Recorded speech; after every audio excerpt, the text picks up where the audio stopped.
Hey there, platoon leader. We're diving deep into FM30. That big manual about winning wars, right? Exactly. Yeah. But don't worry, we're ditching the jargon. Yeah. We're going to make this relevant to your world, leading soldiers in the thick of it. Yeah, we're gonna connect the dots between what you do out in the field, leading your squads, Right. and how it all links to the bigger picture Okay. of multi-domain operations. I'm all about connecting those dots. Yeah. So FM30, Okay. it kicks off by talking about the Army's strategic roles. Mm-hmm. And that's not exactly something that I'm thinking about Right. while, I'm directing my squads out there. Yeah. How am I supposed to relate to, Yeah. shaping the operational environment or countering aggression? Right. Yeah. That sounds It does sound pretty high level. It does sound very high level, but you're actually contributing to those roles every single day as a platoon leader. Think about it. When your platoon gathers intel on a local militia group, Okay.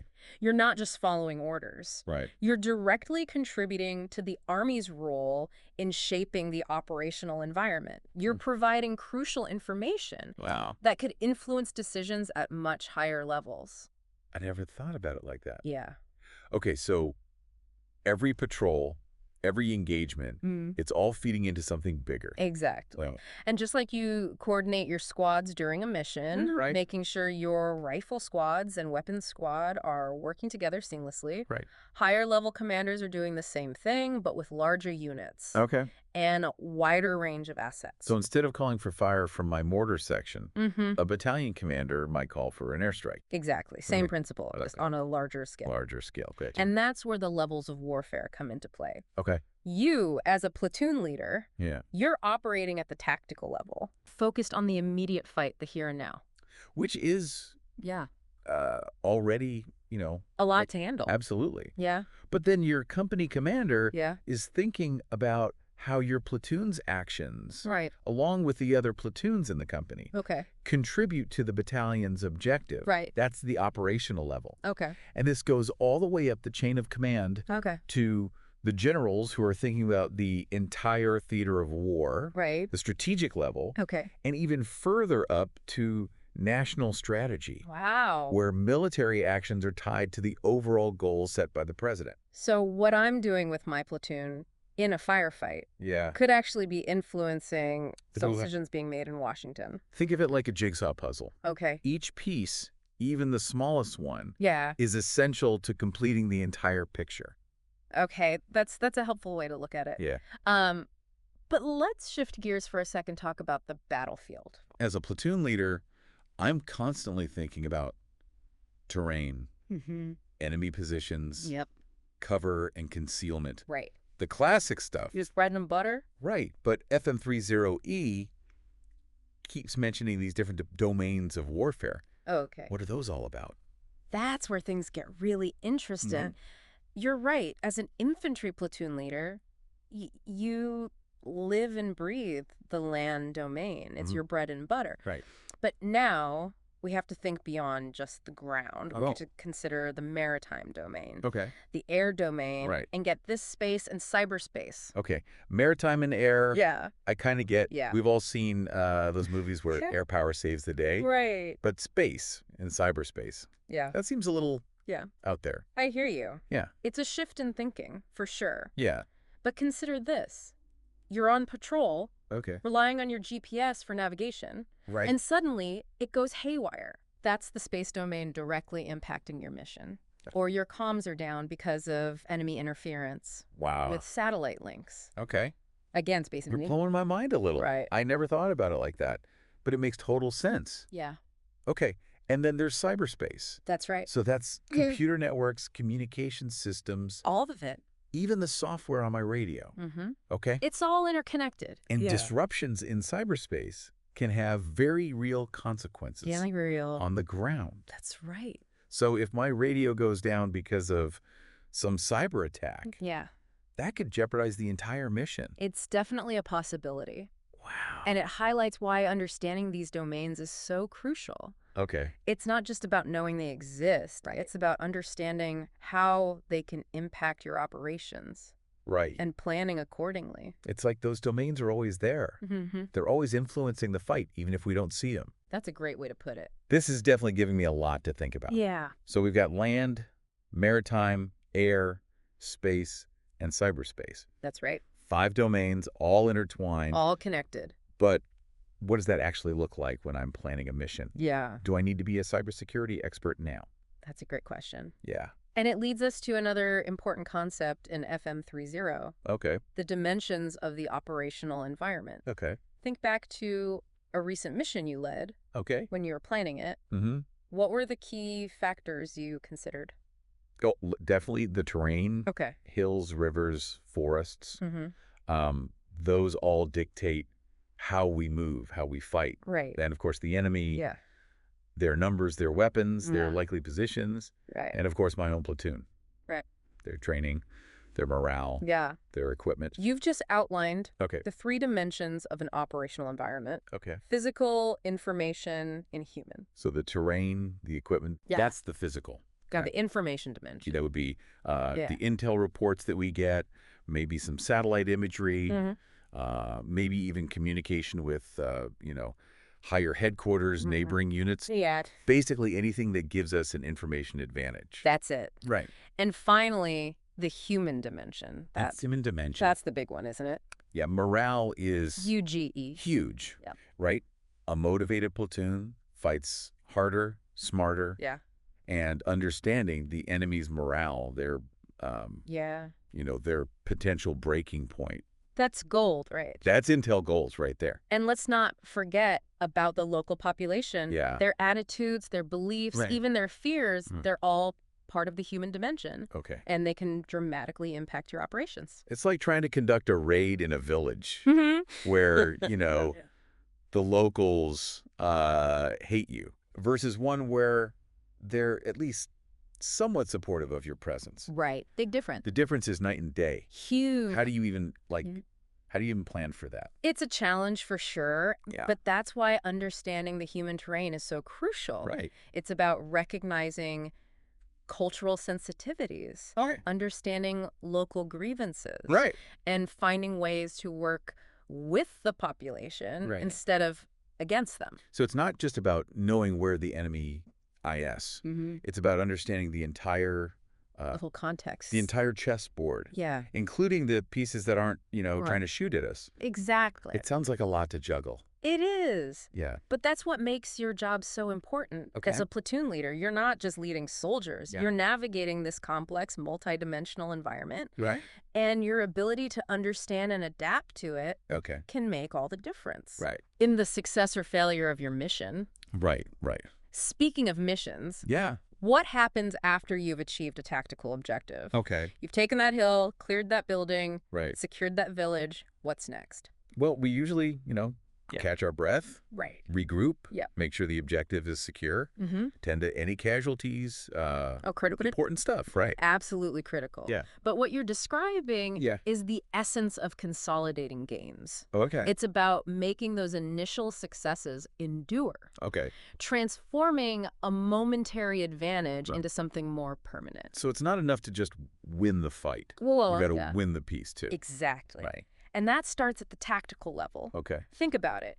After you've secured that objective, Right. you're probably setting up a perimeter, Yeah. sending out patrols, Right. gathering intel on potential enemy counterattacks. Right. You're consolidating your gains, Okay. making sure the enemy can't easily take back what you've won. Okay. So we're talking about Yeah, and you might even start interacting with the local population again, Yeah. showing them you're here to stay, providing security, okay. maybe even helping to get Right. basic services back up and running. Wow. That's That's a whole other battlefield to navigate. It is. How do leaders even Yeah. begin to wrap their heads around that? It requires a shift in mindset. Okay. It's about recognizing that a military victory Right. is just the first step. Okay. True success lies in creating a stable environment Right. where peace and security can take root. Okay. So that might involve establishing a new government Okay. in a liberated territory, Absolutely. rebuilding infrastructure, Yep. providing humanitarian aid, Mm-hmm. or training local security forces. All of that. Okay. Yeah. Yeah. So it requires It does, yeah. a deep understanding of the operational environment, Yeah. a commitment to working with local partners, Absolutely. and a whole lot of patience. You got it. Wow. Yeah. And it's not always about direct military action. That's right. Sometimes the best way to consolidate gains is through diplomacy, Absolutely. economic assistance, Yep. building trust with the local population. Couldn't agree more. Wow. Yeah. It's interesting to think that a platoon leader's actions Yeah. can contribute to something that complex and long-term. They do. Wow. Every action, every decision Right. has ripple effects. Yeah. As a platoon leader, you're on the front lines of not just winning battles, Right. but shaping the peace that follows. Okay. And it highlights the critical link between Right. tactical success Okay. and strategic victory. Okay, I think I'm starting to see Yeah. the bigger picture here. Good. But FM3 also dives into some pretty Yeah. intimidating challenges facing the Army. That's right. What are some of the big ones? Okay. I mean, what should we be preparing for out there? One of the most significant challenges Right. is dealing with adversaries Right. who are becoming increasingly sophisticated. Okay, so we're not talking about We're not talking the about... average Yeah. enemy that we faced in training.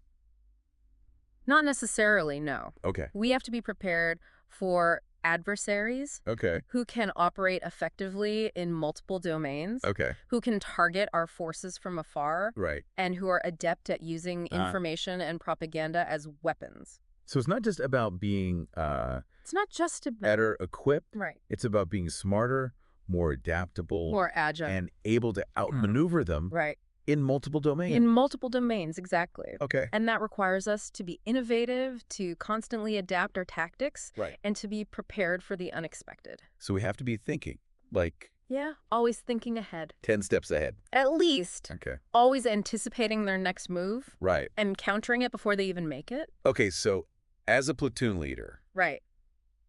how do I even begin to prepare for That's the question. that kind of fight?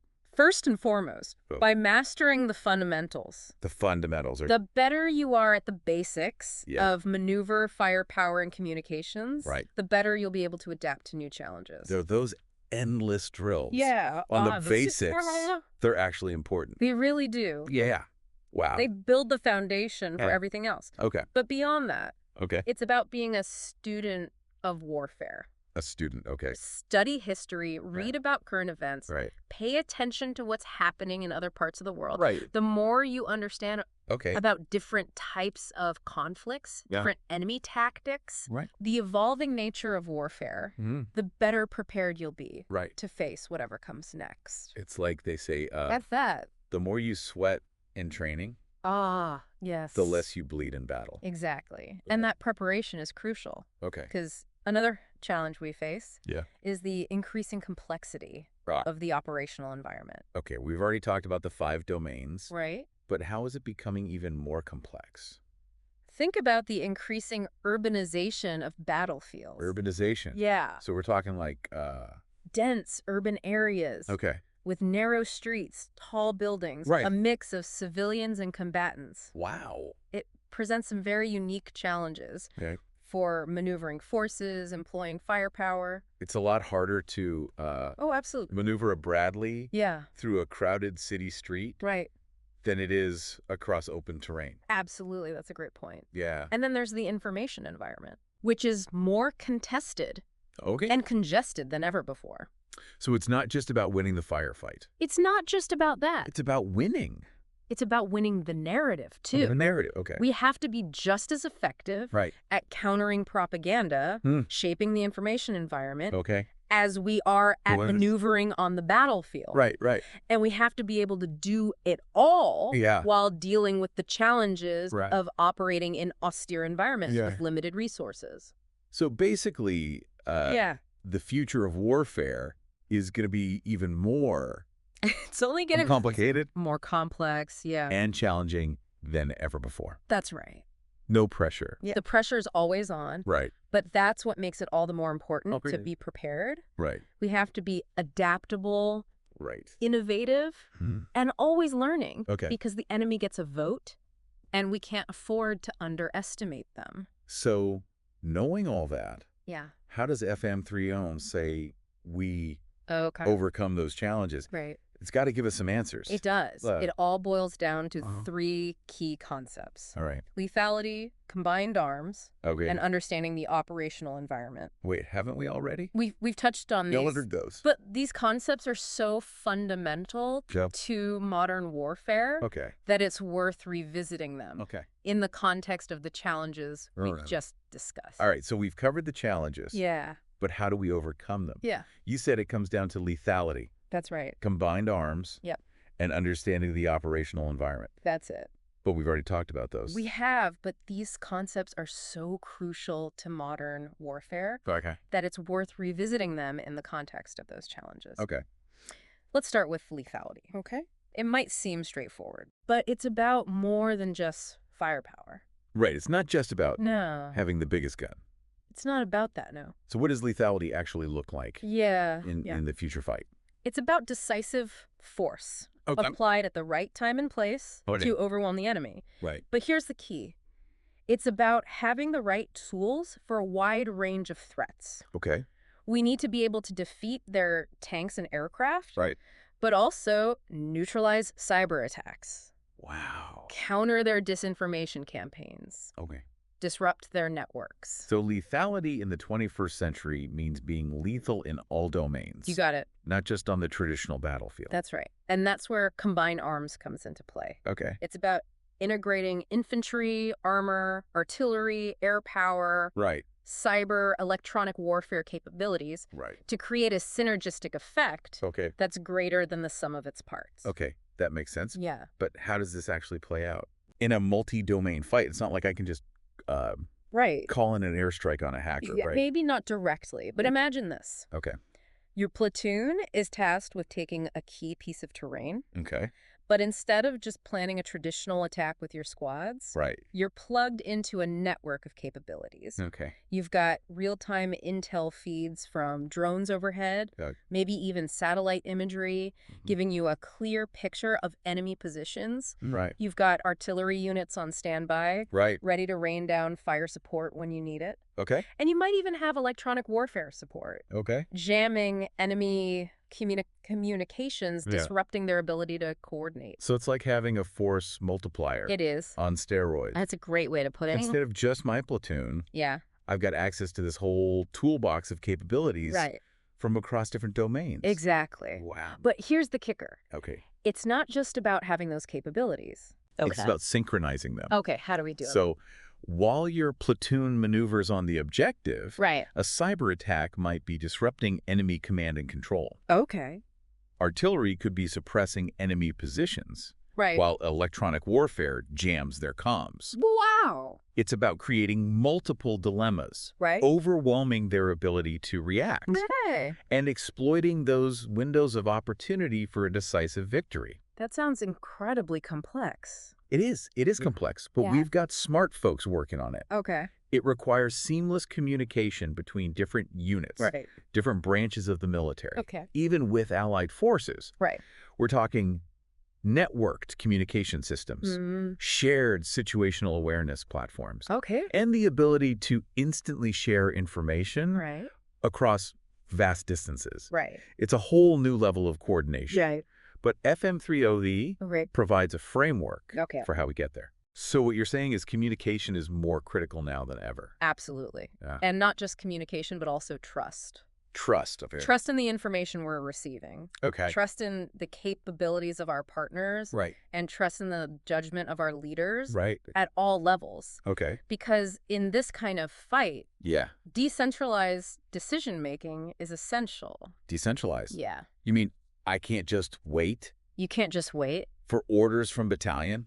That's right. Wow. FM30 emphasizes empowering leaders at all levels Okay. and the fast-paced, Right. fluid environment of multi-domain operations. Mm-hmm. There isn't always time to wait for orders from higher headquarters. Okay. You need to be able to assess the situation, make Well- decisions, and take action, Wow. trusting that your commanders have set the conditions for your success. That's I know. It's Real responsibility. it is. Yeah. But it also means we need to be constantly learning, Right. growing, and adapting Right, because, Yeah, like you said, because the enemy gets a vote. the enemy gets a vote, That's right. and we can't afford to underestimate them. You can't. So where does this all leave? Yeah, where does it leave? A platoon leader like me. That's the question. What's the key takeaway from all of this? The key takeaway is this. Okay. The future of warfare is complex Right. and constantly evolving. Right. But by mastering the fundamentals, embracing technology, Right. understanding the human dimension, and being willing to adapt and learn, Okay. you can lead your soldiers to victory Wow. no matter what the future holds. This deep dive has definitely given me a lot to think about. Good, good. It's been enlightening, to say the least. The journey of 1,000 miles begins with a single step. That's a good way to put it. Right. Yeah. And I have a feeling this is just the first step It is. on a long and fascinating journey. Absolutely. Thanks for being my guide. Happy to be here. I'm sure our listeners found this deep dive as valuable as I have. I hope so. Until next time.